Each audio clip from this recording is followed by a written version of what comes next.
Hello, and welcome to another episode of the You Are Not Alone podcast. I'm your co-host, Debbie Gold, and I'm here with my co-host and son, Greg. And we're so glad that you're here. Each week on the show, we will talk about issues that matter most to you. And it is our wish that you will find hope, encouragement, and a little bit of Jesus in every show. Again, we're so glad that you're here, and thanks for listening.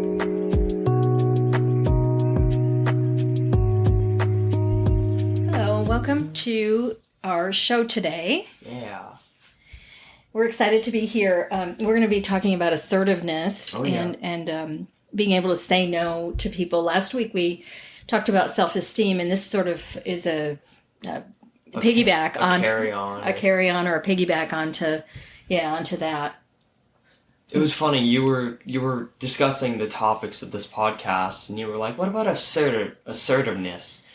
And I was like, "Oh, sure," but inside my head, I was like, "What is that?" You know? And so I was like, "Honestly, Mom, what is assertiveness?" There we go. And then I Googled it, or you told me what it was, and I was like, "Oh, I know how to do that," you know? So I did it without knowing what it was, basically. Right. It's such a good topic, though. Yeah, for sure. It's a skill that we all need to have. Right, yeah. Because communication runs the world. So I Googled it just for like a little, heads up on this episode, and it said being assertive means that it's communicating with others in a direct or honest manner without intentionally hurting anyone's feelings. Isn't that awesome? Yeah, that is so simple. It sums it up perfectly. And how often do we, get like, oh, I'm not going to say anything because I don't want to rock the boat, or you have something happen over and over again, and then you just are yelling at somebody because you didn't get it across. Yes. Or you didn't speak up. Yes. And so I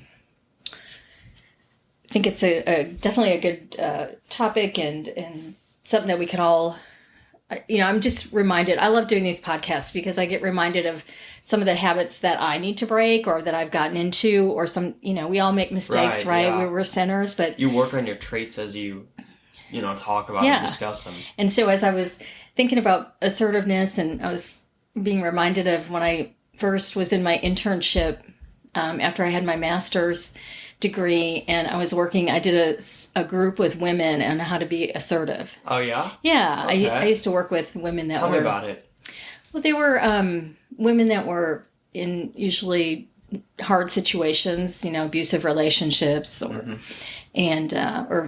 single moms, and so we would talk about being assertive, being aggressive, and the difference between those two, and then the difference between being passive aggressive, which is a whole nother. I hate passive aggressiveness, but yeah, keep going about that. So yeah, but there's just the different levels. So where we want to get to is a place of being just assertive, being able to express our needs in a very respectful way, and without hurting anyone's feelings. When was this class? It was just a small group, a therapy group that I did. Oh, okay. Yeah. Cool. How many people were in that? Well, it varied. I did a series. You do like a 6-week series. Oh, okay. Yeah. And they talked sit around in a circle and almost like a little intervention or something. Right. I do the educational part where I teach it, and then we talk about our issues. Oh, so you taught it. Okay, yeah. So you went over different topics and stuff like that. Interesting. Okay. Yeah. And they came from, different backgrounds or the people. Okay, cool. Yeah, it was at a nonprofit agency. Oh, that's where I awesome. Worked. It was my internship. Well, that's awesome. Yeah. Sounds cool. So, anyway, this brought me back. That's cool. To 1995. There you go. That's when I worked there. So long ago. Yeah. Yeah. It was a big year. I got married and we bought the house. And, wow. And I was becoming a therapist. Big year for you. Big year. Yeah. That's crazy. Anyways, so now that we kind of know what assertiveness is, I think that... I recognize it so much. Yeah. It's so in high school, middle school, and college. Because, think about it. Gossip. Gossip. Right. That is the opposite of being assertive. Because, assertive is communicating with each other's directly or honestly. Gossip is not that. It's going behind each other's backs. Yeah. It's being sneaky and stuff like that. It's not talking to someone directly about something that happened. It ruins relationships and friendships. Right. My freshman year of high school, remember that little friend group I had with those girls that were nasty and toxic? gosh, they hated each other one week, and then the next week, I'm going over to her house. Da, da, da, da, da. I was like, I thought you said you hated her. Yeah. No, well, that was just because I said that. And I was like, you tell me that you hate her guts when I'm driving in the car with you. 2 days later, you're at her house having a picnic. I'm like, what is going on here? Right. So it was so toxic, and it was just, I didn't know what was going on with each other. Well, there you go. Nobody communicated, honestly, and everyone was just making up stories. They were gossiping. Relationships were in the way. It was just a mess. Yeah. So That's such a good example. That's what will happen. And also gossip, I just want to add, is something the Bible does not promote, right? Not at all, but it's so childish. No. Like, if you've got a problem with someone or, like, something, you can just speak up, you know? Yeah, I agree. I've heard a lot of people be like, if you have a problem with something, say it, you know? There's no point of hiding it, because then the problem's not going to get resolved. Right. And I think when you say things, eventually people are going to come to know that you're that kind of person that will say something that you can talk to, right? Speak up. And they're going to become more okay with you and who you are, and they'll be more open with dialoguing with you. Yeah, I had a friend in high school. His name was David. He would just say anything, or like he was like almost the loud kid, but he wasn't like disrespectful loud. Like he would say his opinion, like on a movie. He would laugh out loud, you know, oh my gosh, I know, that's funny, and then the whole class would be like, you know, kind of like off to it. But then as the year went by, people started to love it, and he was like so loud, and like he just didn't have like any confidence issues. And he would just, you know, be loud, but he would like be upfront and stuff like that. Because everyone loved it, because they felt so comfortable. You know, sure, he's not gonna judge me because he doesn't care. You know, well, he's also funny and goofy. They came to know who he was. His character. Yeah. That's awesome. I love that. Yeah, he was such a character. So. Anyway, so you know, some I think that we deal with situations every day of our lives where we can practice our being assertive. We were mentioning or talking before we got on the show here about addressing, or you know, going to one of your professors or a teacher with a question that you have. Right. So many people don't do it in college. Yeah. So many people are like, oh, the professors are evil, they're gremlins and stuff like that. Maybe those are excuses. Those are excuses, but for larger schools like A&M, Tech, or something like that, I can see how, kind of, because some professors might not be, you know, the most open or outgoing. But if you make the extra effort, like my first semester of high school or college, I met my professor, Dr. Farwell. It was for Intro to Business. And it was like 4 classes in or something like that. I just finally went to him with a question after class. And he was like super nice, to where I almost was like surprised that he was so happy that I was asking a question. I was like, why is he so happy that I'm asking a simple question? I need something. I need help. Yeah. And then the second class, after I asked him the question, he was like, yeah, you have a good day, man, something like that. And I don't know what he said, but we clicked off a little conversation. And from then on, after class, I just started to hang out with him, you know, 5, 10, 8 minutes, you know, 15 minutes, something like that. Oh, no, you're getting a little phone call. I remember you talking about that and how you were building this relationship with your professor. He was such a cool professor, because we had, you know, he was a State Farm employee as well. That's right, yes. Yeah, so he had his own little State Farm firm. And it was like his first year of being a professor. And for the first time, a teacher would like kind of opened up to me. He was like, oh my gosh, Greg, I'm stressed as hell because I'm managing my State Farm firm, and then also I'm trying to teach a class. And 4 months ago, I didn't know I was going to be teaching this class when the university reached out to me or something like that. And I was like, really? I had no idea. And he was like, yeah, I had to help. One of the coworkers had to print some of the slideshows for the coursework and stuff like that. I had to research late at night, you know, how do I, you know, da-da-da-da-da. He's like, how do you think I'm doing? Like, as a student. Oh my gosh. I was like, you're doing great. That is I was so like, good. I love your class. I enjoy your class. He's like, really? Yeah. I'm like, no, you're doing a great job as a professor. You're a lot better than most of my high school teachers and stuff like that. So it was cool, because I could, I hope they're not listening. Yeah. No. That'd be funny. Reaches out to me. I'm sure he'd love it.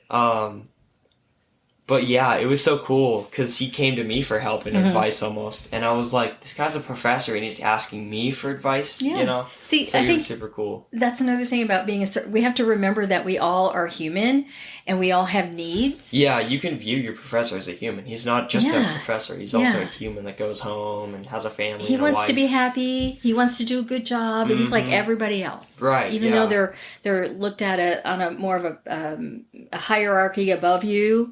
But yeah, and you also talked about like maybe being in a larger university, and this can happen in small or large, but where they're maybe not as personable, or you Right. know, they don't really get to know their students, whatever. Yeah. But you know, maybe they act like they don't have time for you, or they kind of blow you off or whatever. But you have to be prepared for some of those kind of situations as well. Absolutely. You know, professors, they're busy ass people, you know. Yeah. They don't have time for some things, or maybe So it's you not never a good know. day for them. Right. You caught them at the wrong time and they gave you a bad answer. Right. Shoot them an email. I don't know. You have to be, you have to be able open and to know that you may not always get that warm fuzzy back. Right, yeah, exactly. But you know, most likely you will, but not always. Yeah. And so you have to just put your armor on and be okay with that. Yeah. It sucks, but yeah. Go to plan B. There you go. Okay, so when we're being assertive, there's something called the 3 C's of assertiveness. Oh, yeah. To be confident when you're talking, make sure your message is real clear. Yeah. And be really controlled and speak in a very calm and controlled manner.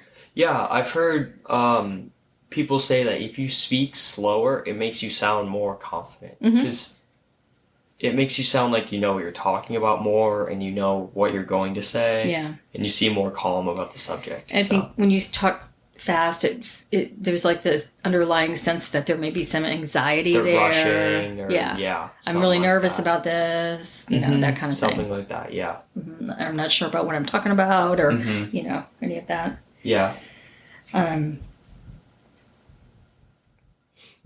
So what are the obstacles to being assertive? I think I want to kind of hit on that a little bit. Feelings like you don't know what you're feeling? Or... No, you don't want to hurt their feelings. Oh, well, you can't manage anyone else's feelings. Let's get that set down. Yeah. So whatever someone else feels from a conversation, that's their stuff. But for topics, it can differ too. You know, if it's a sensitive topic and you don't want to hurt somebody's feelings, it might be hard to, you know, come across that way. So. Yeah, but I also think, like, if you think it might be a sensitive issue, you have to be a little more sensitive and think more about what you're going to say. Right, exactly. Get clear on that. Yeah, you can't just, you know, hop in, oh my God, Jenny's sick or something like that. Or something worse, but... Yeah. I think another obstacle is you think that your needs don't matter. Oh, it's okay. I'll be fine. Don't worry about me. Those kind of things. Yeah. Or another obstacle is you think you're going to get flustered because you've done that before. It's like, I tried this once and I got flustered and it didn't turn out well. You know, you got to practice what you're going to say. Yeah, you really have to. So don't let what you think the outcome might be affect what you're going to do. Stop you. Yes. Right. Go ahead and practice. And I would tell the ladies to do that over and over. Write it down. Write down what you want to say. Get a good idea in your head. But also don't overthink it. Be confident. It's, you know, you can do this. Yeah. Well, there is that. And that's okay for some people. Yeah. But some people do need to, you know. But you're right. I like that. Yeah. So, you know, be confident. Yeah. Because a lot of times, you know, if you're going to say, let's say you're practicing assertiveness to tell someone something, like let's say you have to go talk to your neighbor downstairs or something like that, but you have anxiety with doing that, right?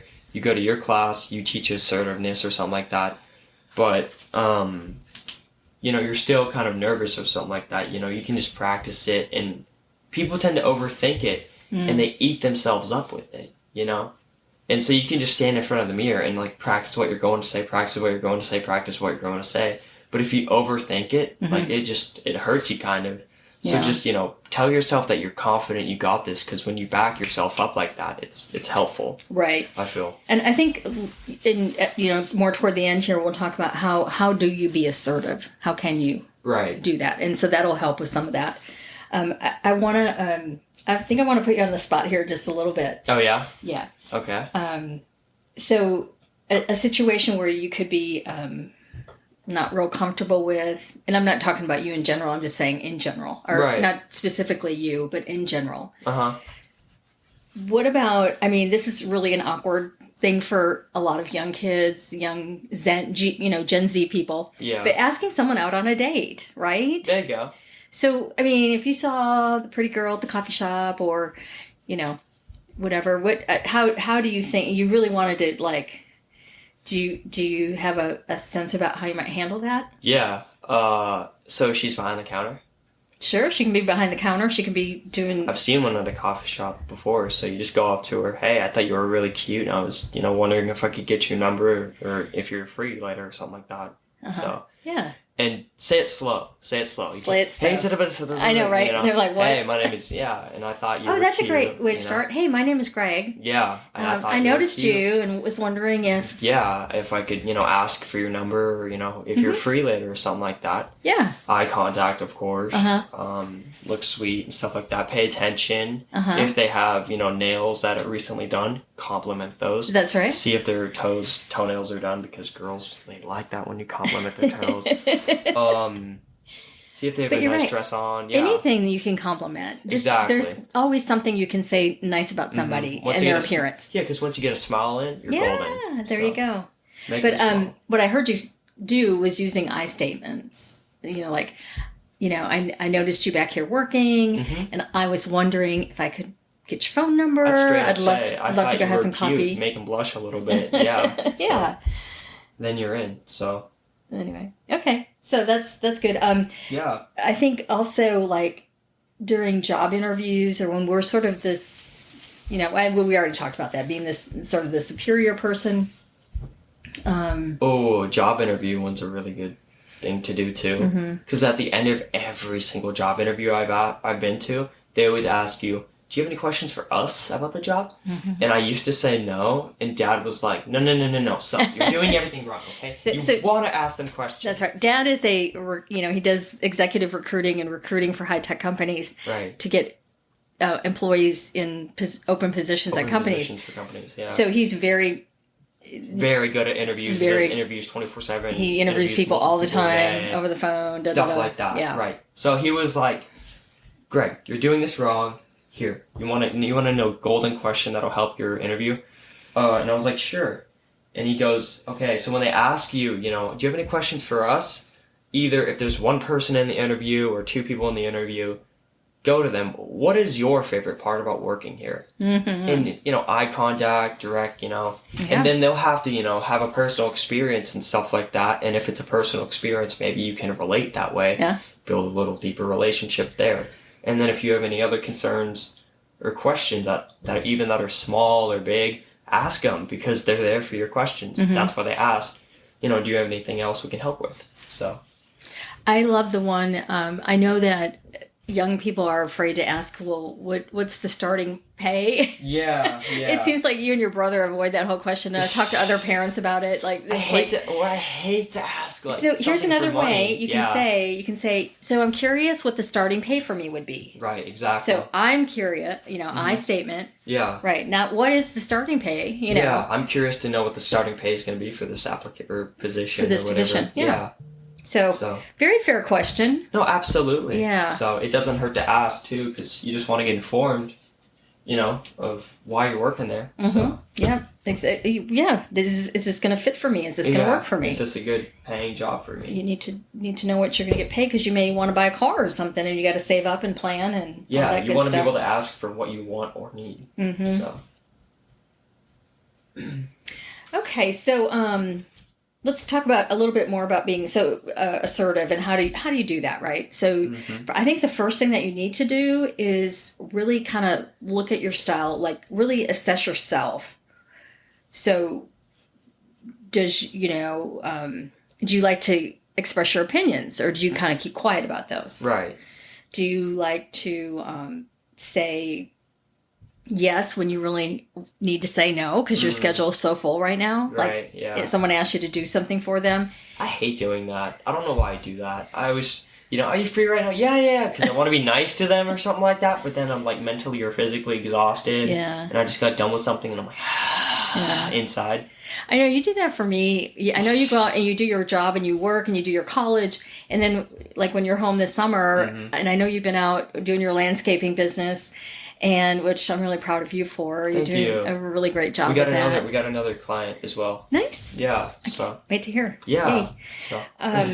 Anyway, and then I go, you know, you come home and I'm like, can you help me move this thing over here? Or can you help me with that? And I know you probably just want to get in the shower and, you know, but that's another thing you could say too. It's like, hey mom, I want to help you and let me get in the shower first. I really need to take a shower. Yeah. So there's, you know, you can meet your needs before jumping on my stuff. I see it as mama first, then me second. Well, you got to put your needs first. Right, it's okay. I appreciate that. But yeah, I always want to help you. I know you do. Well, you're so sweet, but you always want to help everybody too. Yeah. You're very, very there for people. Yeah, that's another thing. It's like saying no without feeling guilty. Mm-hmm. It's another thing of exactly being assertive. Yeah. So, and I used to feel that way. Like if you don't even have the time for something. Yo, do you want to come over to my house later? We watch a game or we watch, you know, a TV show or something like that. Nah, I can't because I have dinner or something like that with my family. Mm-hmm. You know. Yeah, I would love to do that, but I've already got plans. It sucks saying no, but if you can't make it, you can't make it. Yeah, and people understand that. You have to remember that. Right. Yeah. Yeah. Stuff comes up and different things like that. So anyway, kind of looking at what are your tendencies? You know, are you afraid to talk to people that are superior to you? You know, just really looking at yourself, kind of taking a deep dive into how do I respond and how do I act in situations when I'm around other people? Do I put myself at a compromise, or do I put myself first? Right. And you know that I think that's really important to do. But again, then we talked about I statements earlier. And so I think I asked you, what would you do if you went to McDonald's and you got an order, and your order, you received your order and it was like totally messed up. Totally not even anything that you ordered. Okay, so it's not even close. Yeah. Let's say you get a quarter pounder with fries and I get a Filet-O-Fish with a brownie. Let's say drive-through or... Sure, you can do drive-through. I mostly do drive-through. So, let's say I pulled up at the drive spot or the parking spot because I'm gonna eat in my car because I'm weird. And then I'm gonna open the bag. I do that too. And then I'm gonna be happy because I get a quarter pounder and stuff. And then I'm gonna be upset because I don't get my food. So I'm gonna pull around. I'm probably just going to go inside because I don't want to wait in the drive-thru line because that's going to take forever. Yeah. I'll just wait at the line and I'll be like, excuse me, yeah, I just ordered this through the drive-thru and I noticed after looking at it that this isn't my order and things like that. So I was wondering if I could get this changed out or corrected. That is so perfect. Oh my gosh. Yes. The I statements in there were amazing. Oh yeah? Yeah. Okay. I didn't even notice. Like I ordered this, I ordered so-and-so, whatever, this isn't what I ordered, or I forget what y'all said, but, you know, could I get a... Can I get a quarter pounder with cheese, what I really ordered. Exactly, so. Yeah. So anyway, yeah, perfect. Instead of, you know, some people get really angry, and I get it. You know, people have bad days. My food? Y'all messed up my order. It's like, you messed up my order. Like, y'all it's like the pointing the blame. I've seen, like, public freakouts online and stuff. Like, y'all can't even get my burger right and stuff like that. It's I've seen them in person. Yeah, I know. Yeah. Anyway, and I think, so that's using I statements versus you, and, you know, that's really coming from a place of blame. When you say you. Yeah. And so always try to reframe it into an I. It's distracting the blame. So, it's putting it on something. Yeah, it's taking the blame off you and putting it on someone else. Yeah. So. Well, and it shouldn't be a blame. It just should be like, that's the point is, okay, so there's no blame. So I was at the gym the other day and, I had signed Chase up for a gym membership. Right. And it's a once a month fee, right? It's so much a month, $30, whatever. Yeah. And they billed me on the 1st. And then on the 15th, I got another charge. And so when I went into the gym yesterday or the day before yesterday, and I said to the owner, I go, hey, I got charged twice this month. I go, I've been here forever. I know that it's a once-a-month fee. I don't know what's going on. Right. He looked at it and he goes, who set this up? And I said, well, so-and-so. And he goes, well, he didn't do it right. And I go, he's charging you, he put you as bi-monthly, so you're going to get billed, twice, or bi-weekly, is it? Oh, wow. So you get billed every 2 weeks for the fee that's, so basically I'm getting billed twice. Overbilled, yeah.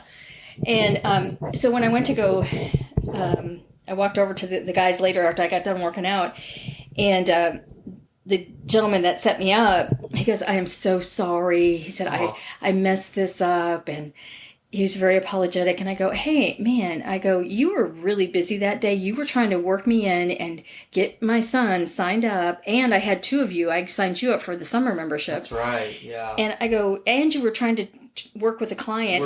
While he was doing his reps, you were trying to help me and get me going. I mean, you were crazy that day. Yeah. Everything. I go, I totally get it. And so, well, that's nice. Because he came to me and he started with, I am so sorry. Aww. It put me in a place of, not that I would have I wouldn't have got on him anyway, but you know what I mean. Yeah. Just, it's a great way to start a conversation about something. Yeah, exactly. So anyway, those I statements are so important, and just taking some ownership. Yeah. Another thing I think that you can do when you're learning how to be assertive is, practicing what you want to say. For you, maybe that isn't so important. Maybe you're better off the cuff, but if you really need to write it out. That was the thing about my buddy in high school, David. He would debate you on almost anything, and I mean anything, to where the debates would get so funny at the lunch tables. Everyone would chime in. No, the Roman Colosseum would da-da-da-da-da-da. No. Did you know that da-da-da-da-da? And it would be about anything, so anyone could get interested in it. Mm-hmm. And he was so dang strong about his opinion. He would scream for his opinion and stuff. It was so funny too. He'd make a little show out of it. Yeah. And it was so funny. So. Because he expressed, what he liked, what he thought was right, his opinions and stuff like that. And just he was being funny while doing it. So everyone got a kick out of it. Yeah. And there's nothing wrong with expressing your opinion as long as you're not imposing on somebody else. Yeah. Keep your emotions in check. That's a really big thing. It's real easy to get thrown off or get frustrated or get angry or, those kind of things. But try to remain calm. That's really important. That's key. Keep your voice... keep your voice even and just strong and firm. There you go. Yeah. And then body language. What about body language? What do you think is good about showing assertiveness through body language? I mean, don't have your arms crossed because it kind of shows that you're closed off. Yeah. Like I said, eye contact. Eye contact. It's important. Right. So keeping don't be making faces. Firm handshakes, stuff like that. I'm bad at that. I make faces. Oh yeah. Don't you notice? Sometimes I go through periods. Hands to your side or in your pocket. Keep your body open. Yeah, firm handshake, all that stuff. So. Keep upright position. There's nothing assertive about someone hunching over and looking at the floor when they're trying to have a conversation with somebody. Yeah. There's nothing assertive about that. Not at all. So anyway, I'm realizing that we have gone almost to 30 minutes here, and I know we like to keep it a little bit shorter for our audience. So anything else that you want to add? I think you covered it all. That was amazing. Just a couple things just to add. I mean, if you can just practice being assertive, it is going to change your world. It will change your life. No, it's not going to happen overnight, and it's going to take practice, but you can do it. Anybody can do it. It's a skill that we should all learn. There you go. And it'll build confidence in yourself. It'll build your self-esteem. It will help relationships. Help your relationships. Your jobs are going to be more amazing. It'll just help you be better with people overall. And guess what? We all have people in our lives. There you go. Right? Yeah. So anyway, all right. So I guess what would be a good call to action for everyone to take away to start be more confident, applying their assertive abilities or their assertive self? I guess speak out on the little things if anything bothers you. Or practice saying no. Yeah. Like maybe you have a tight schedule one day and someone has to pick you up or something like that, and it's gonna really, really have to stress you out or time crunch your schedule for to get picked up or something like that. You just say, I wish I could, but I can't today because I have this and this. Yeah. Perfect. Yeah, you can just speak up and stuff like that. So saying no, practicing just using I statements in general. That would be a great way to start. That's how I started. Yeah. I just would say my I statements Yeah, in anything because you could do that. Yeah. So just, and assess yourself. Get a sense about, like, am I one that doesn't share their opinion? Do I think my opinion doesn't matter? Figure out who you are inside and all those thoughts that go on in your head. Right. And so start with that, and then find a way to start working on those little issues one by one. There you go. Yeah. Yeah. So anyway, I think that is our show for today. I think so. All right. Thank you, Jesus, for this episode. It was fun. And remember, you are not alone.